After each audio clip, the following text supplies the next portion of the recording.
Break के बाद आपका स्वागत है। आज अंतर्राष्ट्रीय परिवार दिवस है। परिवार कुछ लोगों के साथ रहने से नहीं बन जाता। इसमें रिश्तों की एक मजबूत डोर होती है, सहयोग के अटूट बंधन होते हैं, एक दूसरे की सुरक्षा के वादे इरादे होते हैं। हमारी संस्कृति में, परंपरा में पारिवारिक एकता पर हमेशा से बल दिया जाता रहा है। परिवार मर्यादाओं से बनता है, परस्पर कर्तव्य होते हैं, अनुशासन होता है। आज परिवार नामक इकाई भारत में कहां खड़ी है, हम इस विषय पर चर्चा करेंगे। हमारे साथ स्टूडियो में दो खास मेहमान मौजूद हैं। हमारे साथ हैं doctor Monika Rao, assistant professor हैं समाजशास्त्र विभाग, राजस्थान यूनिवर्सिटी। मोनिका जी, आपका बहुत बहुत स्वागत। नमस्कार। हमारे साथ अनूप सिंह जी हैं, वरिष्ठ पत्रकार हैं। नमस्कार। अनूप जी, आपका बहुत बहुत स्वागत। नमस्कार। पूरे विश्व के साथ साथ भारत में भी एकल परिवार की सोच कहें या मजबूरी कहें, ये तेजी से जड़ें जमा रही है। तो हम बात यहाँ से शुरू करते हैं। तो ऐसे में परिवार और ये एकल परिवार और एकल संतान, ये तीन सवाल जुड़े हुए हैं। कैसे देखते हैं आप भविष्य का भारत? परिवार पीढ़ियों से पीढ़ी और पीढ़ी से एक ही पीढ़ी पर केंद्रित होता जा रहा है जी। और परिभाषाएं बदल गई हैं। हम युग तो नहीं कहेंगे, लेकिन व्यवस्थाएं बदल गई हैं और व्यवहार पूरी तरह बदल गया है। वर्तमान परिवेश में देखा जाए तो परिवार के जो अवधारणाओं से बाहर आकर क्या व्यवहार के स्थिति में क्या या धरातल पे हो रहा है, उसे समझने की जरूरत है। जहां हम पहले ये हामी भरते थे, जनसंख्या विस्फोट की पूरी एक जद्दोजहद, एक क्रांति हमने लगाई थी, और उसके साथ साथ हम कह रहे थे कि सिंगल चाइल्ड पॉलिसी को क्या अपनाया जाए। तो अब संभावनाएं ऐसी भी बन रही हैं कुछ कुछ क्षेत्रों में, और कई जगह पर हमने उदाहरण देखे हैं कि सिंगल पेरेंट की जो चॉइस है वो भी बढ़ती जा रही है। तो ऐसे में परिवार की धुरी को कहां तक ले जाना संभव हो पाएगा, ये एक प्रश्न है, बड़ा प्रश्न है। उसमें हमारी पीढ़ियों से आगे की सीढ़ियां कहां तक बढ़ेंगी, ये भी एक देखने वाली बात है, क्योंकि परिवार की धुरी बहुत ही सीमित होती जा रही है।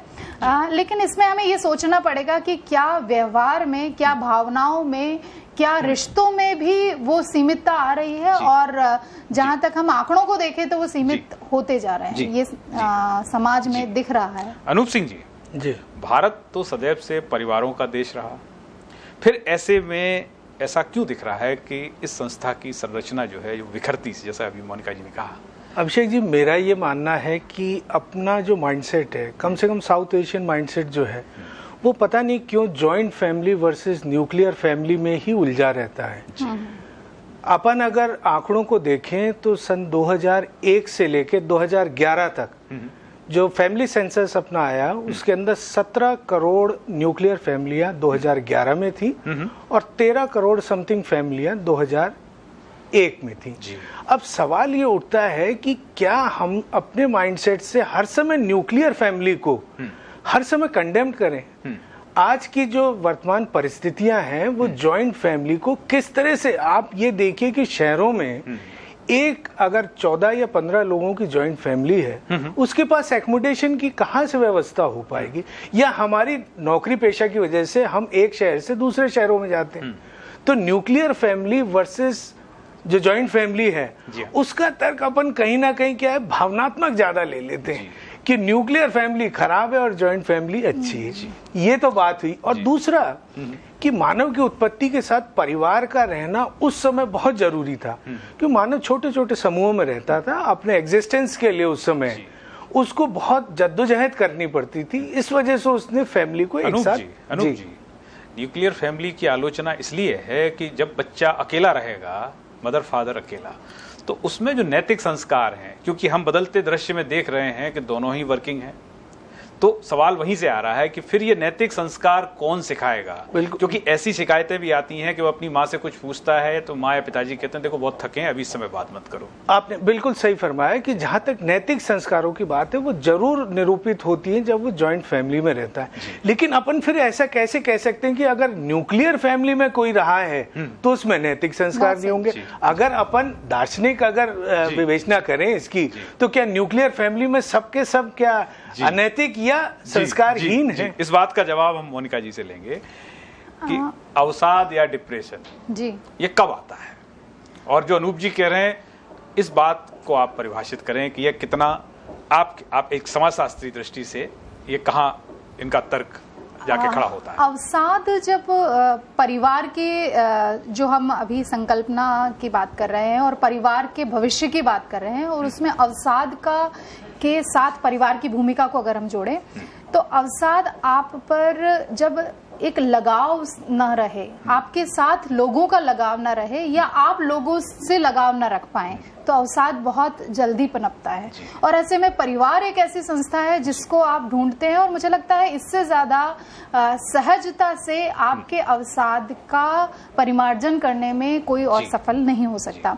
अभी बहुत एक अलग और एक गूढ़ बात कही गई कि परिवार, क्या संयुक्त परिवारों में ही नैतिकता थी और एकाकी परिवार में नैतिकता विलुप्त हो रही है, या उनके आंकड़े, हम आंकड़ों में न जाएं।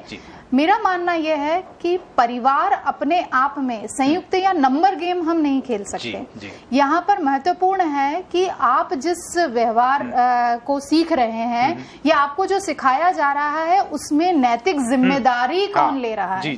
तो परिवार का संदर्भ संयुक्त या एकाकी से नहीं है। पेरेंटिंग की जो आर्ट है, जो माता पिता बनने की और फिर उस कला से जो बच्चों को तराशने की जो आर्ट है, वहां पे नैतिकता के बीच पूरी तरह से बोए जाते हैं। और उस जहां परिवार के बिना बच्चे पलते और बढ़ते हैं, उसमें एक साफ रूप में अंतर देखा गया है। ये हमें समझना पड़ेगा। तो परिवार के महत्व को हम कहीं भी कम नहीं आ सकते। अवसाद के संदर्भ में मैं एक और बात यहाँ कहना चाहूंगी कि परिवार चाहे वो अधिक नियंत्रण लगा रहा हो, कम नियंत्रण लगा रहा हो, बहुत अधिक ज्यादा लगाव दे रहा हो जिससे बच्चे बिगड़ भी सकते हैं, या बहुत कम उनसे लगाव रख के, जैसे अभी आपने कहा कि समय नहीं है और आप इस प्रश्न का उत्तर अभी ना पूछे, हम थके हुए हैं, पेरेंट्स ये कहते पाए जाते हैं। तो ऐसी स्थिति में अवसाद पैदा हो जाता है, लेकिन कहीं ना कहीं जिम्मेदारी परिवार फिर से अपने हाथ में ले लेता है, तो वो डोर बंद के कस के और पतंग अच्छी तरह से उड़ती है। अनूप जी, क्या स्वतंत्र रहना भी इन दिनों, जैसे लिव इन रिलेशनशिप की बात आई, यह भी एक बहुत तेजी से घर किया है इस बात को कि कैरियर है, हमारी सोच है, हमारा निर्णय है, और परिवार अपनी जगह है, हम अपनी जगह हैं।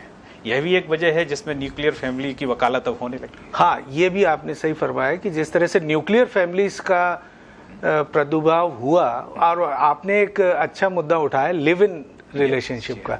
लिव इन क्या है कि जो बदलती हुई भौतिकतावाद है, इसका एक मतलब फैमिली पे पड़ने वाला असर है। अब आप ये देखिए कि अगर लिव इन रिलेशनशिप, और लिव इन के साथ साथ आप तो ये देखिए कि अब लिव इन से भी आगे बढ़ के बात हो रही है कि पूरी लाइफ ही वो लिव इन में गुजार देते हैं, यानी कि उस अपना जो मेल और फीमेल का जो साथ रहने का है, उसको कहीं कानूनी जामा ही नहीं पहनाया जाता है। अब आप ये देखिए कि जो मैरिज है उसकी दो डेफिनेशन है, एक तो वो सोशल कॉन्ट्रैक्ट है, और जैसे इंडियन कॉन्टेक्स्ट में अगर देखें तो वो एक डिवाइन कॉन्ट्रैक्ट है या डिवाइन बॉन्डिंग है। अब सोशल कॉन्ट्रैक्ट में भी ये कॉन्ट्रैक्ट हो गया है कि आप लिव इन में रहिए विदाउट एनी कॉन्ट्रैक्ट। जी हाँ। अब मैं आपसे एक छोटी सी बात कहना चाह रहा था कि आपने जैसे कहा था कि मैम ने भी कहा कि न्यूक्लियर वर्सेस जो जॉइंट फैमिली है उसकी बहस नहीं हो सकती, वो वाकई में नहीं हो सकती। लेकिन मैं मैम से थोड़ा सा एक जानना चाहूंगा, क्योंकि वो समाजशास्त्री हैं, कि अगर दादा घर पे हैं तो बच्चे शोर नहीं मचाएंगे, और दादा घर पे हैं इसलिए बिटिया जीन्स नहीं पहनेगी। तो इस पैराडॉक्स को आप कैसे देखते हैं? मेरा इशारा यहाँ पैट्रियार्कल सोसाइटी, जिससे कि हम एक तरह से गेट रेड होना चाहते हैं, वो कैसे पूरी हो पाएगी?